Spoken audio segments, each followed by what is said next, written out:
الحمدللہ رب العالمین والصلاة والسلام علی رسولہ محمد وعلی آلہ واصحابہ اجمعین اما بعد فاعوذ باللہ من الشیطان الرجیم بسم اللہ الرحمن الرحیم ما كان محمد ابا احد من رجالكم ولكن رسول الله وخاتم النبیین وكان اللہ بكل شيء علیما صدق اللہ العظیم۔ ایک مسلمان کے لیے جس طرح لا الہ الا اللہ محمد الرسول اللہ پڑھنا ضروری ہے، دل سے اس کی تصدیق کرنا کہ اللہ کے سوا کوئی معبود نہیں، جناب نبی اکرم صلی اللہ علیہ وسلم اللہ کے نبی اور رسول ہے، اور زبان سے پھر اس کا اقرار کرنا، یہ صرف یہ ضروری نہیں ہے بلکہ اس کے ساتھ ساتھ ایک مسلمان کے لیے یہ عقیدہ رکھنا ضروری ہے کہ جناب نبی اکرم صلی اللہ علیہ وسلم اللہ کے آخری نبی اور رسول ہے۔ اللہ کریم نے ختم نبوت کا تاج جناب نبی اکرم صلی اللہ علیہ وسلم کے سر پہ رکھا ہے۔ حضور اکرم صلی اللہ علیہ وسلم کے بعد اگر کوئی شخص نبوت کا دعویٰ کرے، رسالت کا دعویٰ کرے، وہ شخص مرتد کافر ہے اور اس کے ساتھ لڑنا اور اس کو قتل کرنا مسلمانوں پہ واجب ہے۔ حضور اکرم صلی اللہ علیہ وسلم کی زندگی میں دو بدبختوں نے نبوت کا دعویٰ کیا، ایک اسود عنسی نے، دوسرا مسیلمہ کذاب نے۔ اللہ کے نبی صلی اللہ علیہ وسلم نے اپنی زندگی کے آخری ایام جب آپ گزار رہے تھے، آپ نے فیروز دیلمی کو بھیجا اور کہا جاؤ اس اسود عنسی بدبخت کو قتل کرو۔ اس نے جا کر قتل کیا۔ روایت میں آتا ہے، تاریخ نے لکھا ہے، جب فیروز دیلمی جانے لگے، اللہ کے نبی صلی اللہ علیہ وسلم بیمار تھے اور آپ نے اس کو روکا اور اٹھ کر کے بیٹھ گئے اور پھر اس کے چہرے کی طرف دیکھنے لگے، اور پھر اللہ کے نبی صلی اللہ علیہ وسلم نے کہا کہ میرے اللہ نے مجھے کہا ہے کہ میں اس فیروز کی دیلمی جس کو اہم کام کے لیے بھیج رہا ہوں، اس کے چہرے کی زیارت کروں، یہ اتنا اہم کام ہے۔ فیروز دیلمی نے جا کر اس کو قتل کیا اور اللہ کے نبی صلی اللہ علیہ وسلم نے صحابہ کو رات کے وقت اطلاع دی کہ فیروز دیلمی کامیاب ہوا۔ دوسرا جس بدبخت نے نبوت کا دعویٰ کیا تھا وہ مسیلمہ کذاب ہے۔ حضرت ابوبکر صدیق رضی اللہ تعالی عنہ نے خلافت سنبھالتے ہوئے اس کے خلاف صحابہ کو بھیجا، اور صحابہ نے جا کر ایسے بہادری اور شجاعت کے ساتھ اس بدبخت کے ساتھ لڑے کہ تاریخ نے لکھا ہے کہ 40,000 لوگ اس لڑائی میں فوت ہوئے تھے۔ تو قرآن مجید میں ختم نبوت کے لیے جو آیات ہے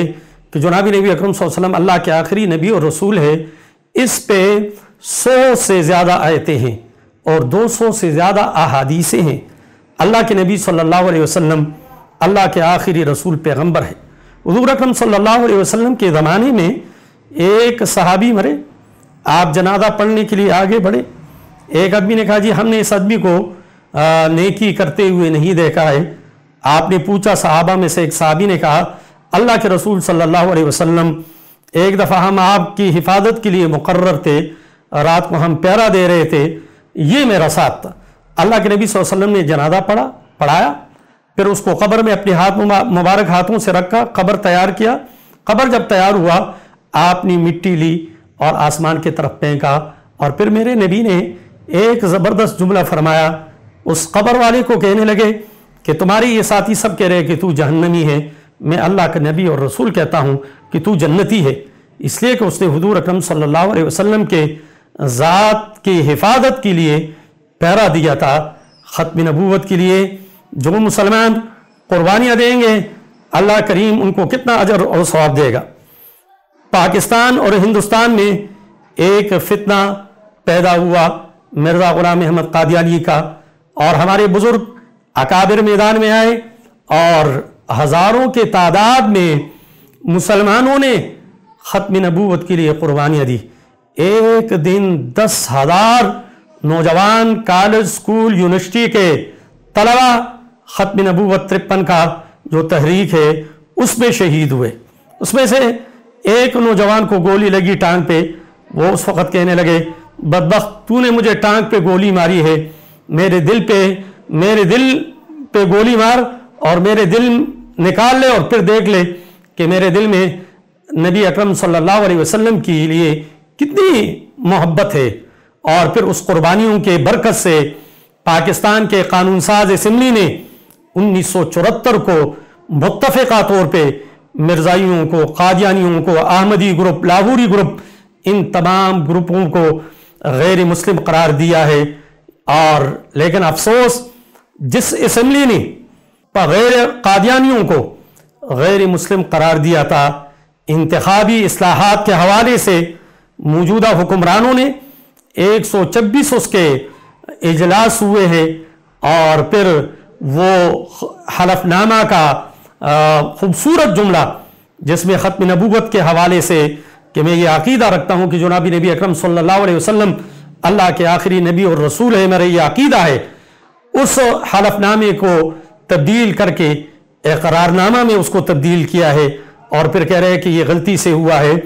میں سمجھتا ہوں کہ یہ ایک بہت بڑی سازش ہے مرزائیوں کو اسمبلی میں آنے کے لیے، ان کو اسمبلی کا ممبر بنانے کے لیے، اور قادیانیوں کو ووٹ ڈالنے کے لیے، اور قادیانیوں کے ہمدردی حاصل کرنے کے لیے، مغرب، یورپ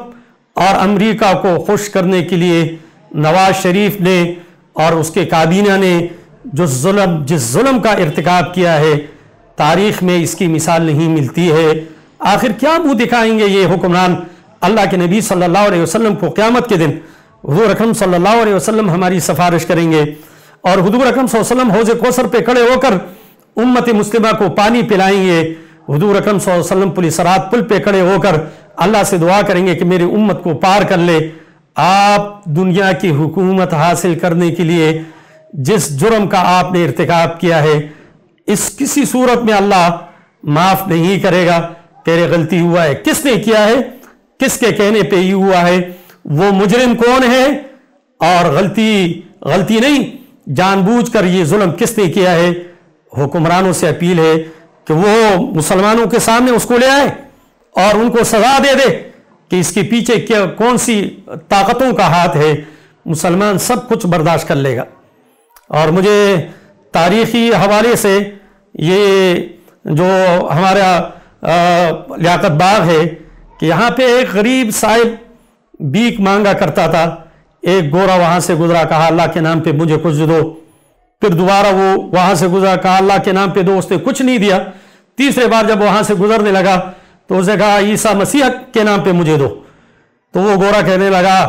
کہ مسلمان، ایک غریب، ایک فقیر، مجھے عیسیٰ اور مسیح کے نام پہ بلیک میل کرنے والے،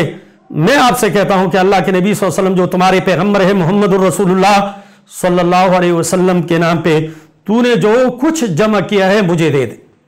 اس نے فوراً اپنے جیب سے جو کچھ اس نے جمع کیا تھا، بھیک مانگا تھا، سب اس گورے کے جولی میں ڈالا، اور پھر اس کو کہنے لگا کہ افسوس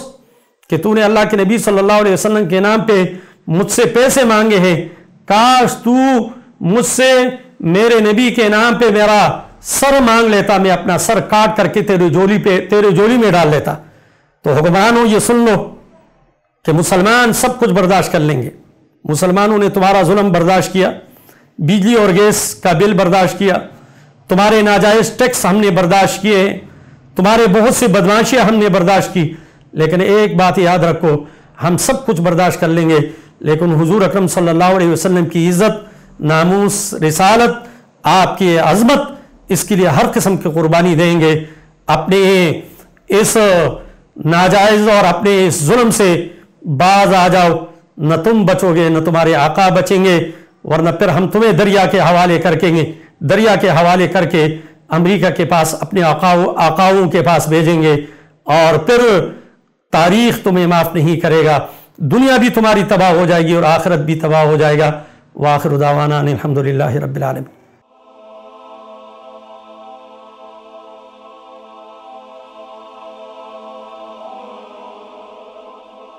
ایمان کی کرن، ہدایت کی شمع، وصال اردو۔